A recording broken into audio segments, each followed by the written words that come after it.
we appreciate Tony and Greg and everybody else being here tonight. And as I've said before, our goal is not only to pressure the elected officials, but to do so economically. And we do want everybody to go to Gem State Gun Shops on Facebook as we move along here this evening. Joining us now is John Anson. He's the president of the Idaho Firearms and Accessories Manufacturers Association, to give us a report card of how the Gem State ranks when it comes to employment in the firearms industry. Big round of applause at 580 KIDO.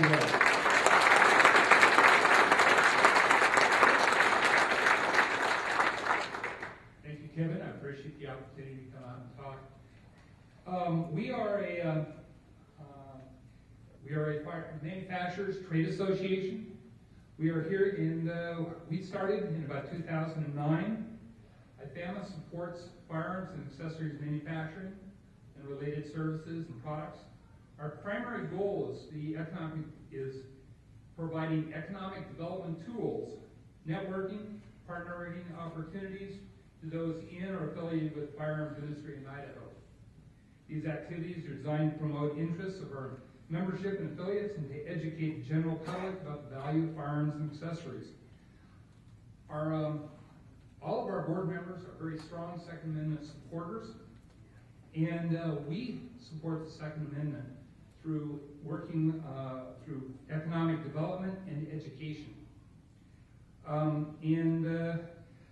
As an opportunity to put in a quick plug, on August 23rd and 24th, everybody will be invited on Saturday, August 24th, out to the Nampa Civic Center, because we're going to be having an expo of many of the manufacturers here in Idaho, so you can come on out, see what they can do, see what they can support, and provide them some support and learn what products you want to buy to support the industry here in Idaho.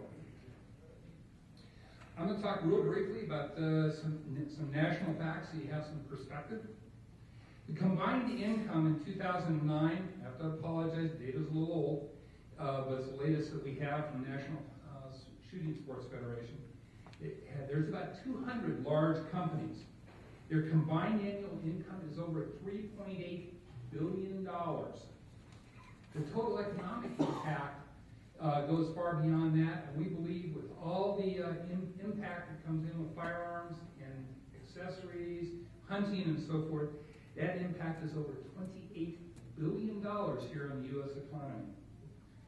The 5 largest producers have 55% of the pistol market. 5 largest have 72% of the rifle market.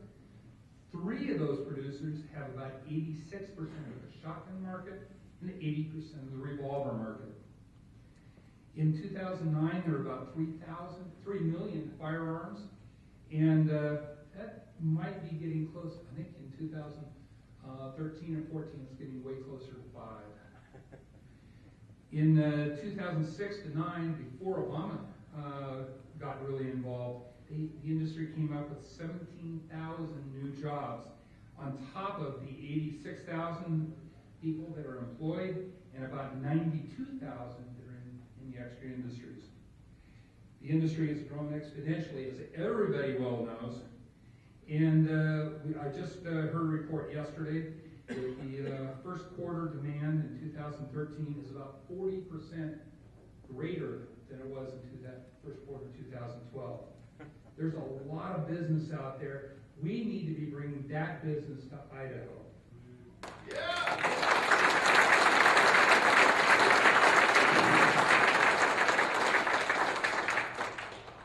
Okay, I'm sure you want to hear a little bit more about where Idaho is. There's about 900, in 2010, there's about 942 FFL holders in Idaho. If you have an FFL, you need that to buy, to sell, both to sell firearms, and you need that to manufacture ammunition.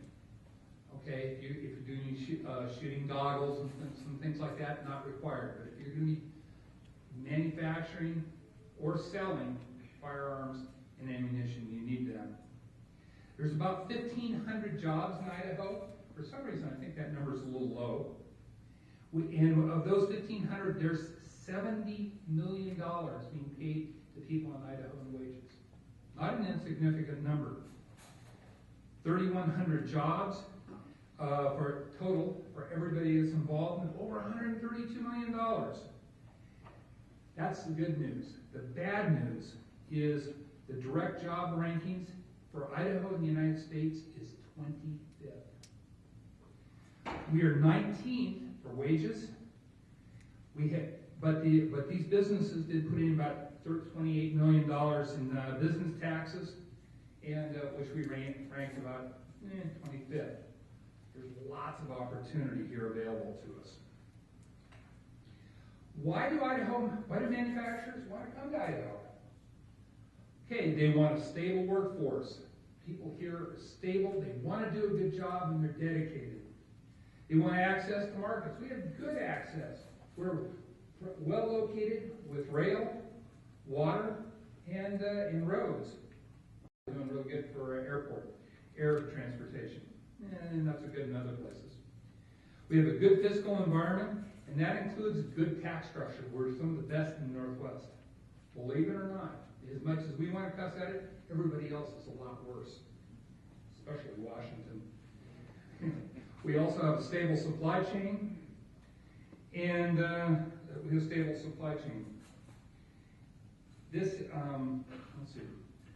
The firearms manufacturers another thing firearms manufacturers want is they want to feel welcome.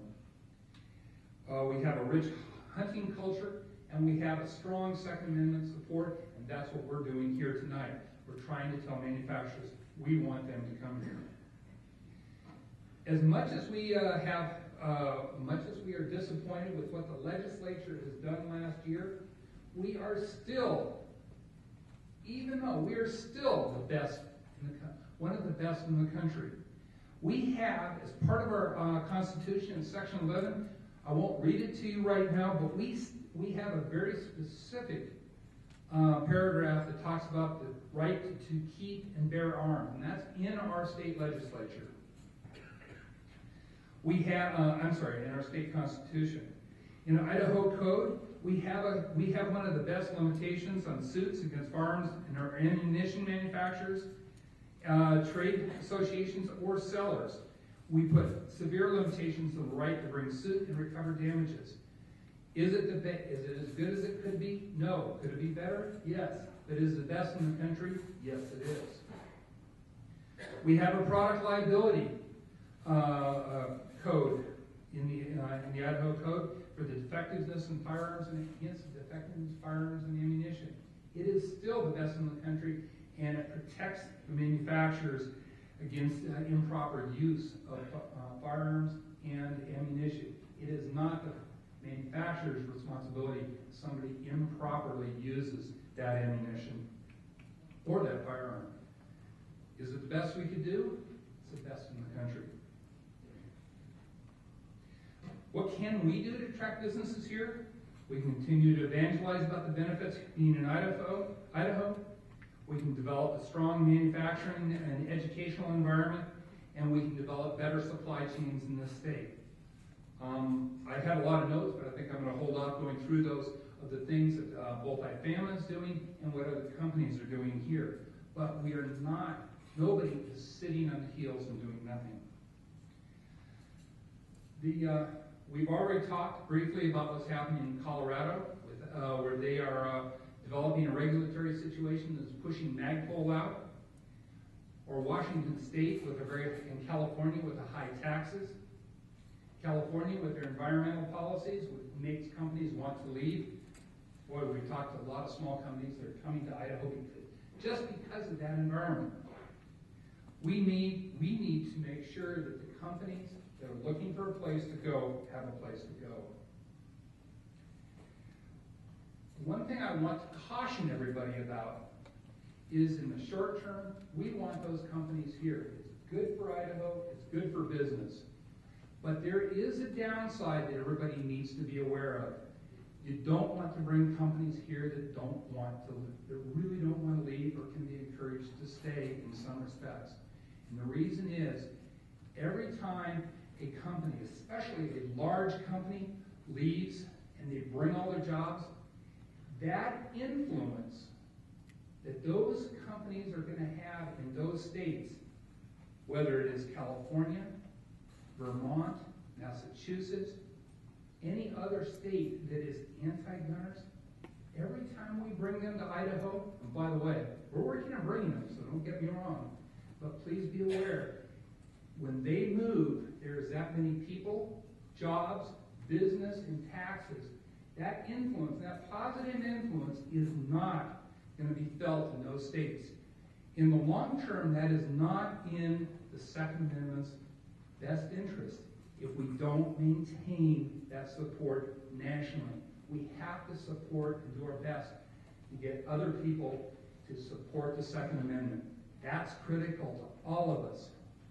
We do want that business here, don't get me wrong, but we've got to make sure that that support is happening nationally, or we will become marginalized as Second Amendment support is, and it will hurt us long term.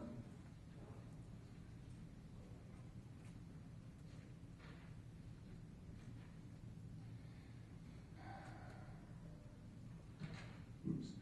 Sorry, a lot of people covered a lot of material, so I have to, I'm cutting as we're going.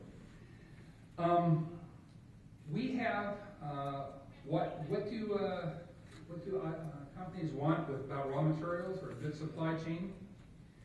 Well, firearms manufacturers face the same issues all manufacturers do. They want to make sure they have places to get business, they have jobs, they can get all the raw materials, they can get all the support facilities. We have a lot of those here in Idaho. Whether we want anodizers, we want sources of steel, we want plastic molders. It is amazing what we have in niches and in corners in Idaho. We have those sources of supply. Our organization is learning about who they are, where they are, and bringing them here and making them more aware to companies that want to come to Idaho, because this is absolutely critical.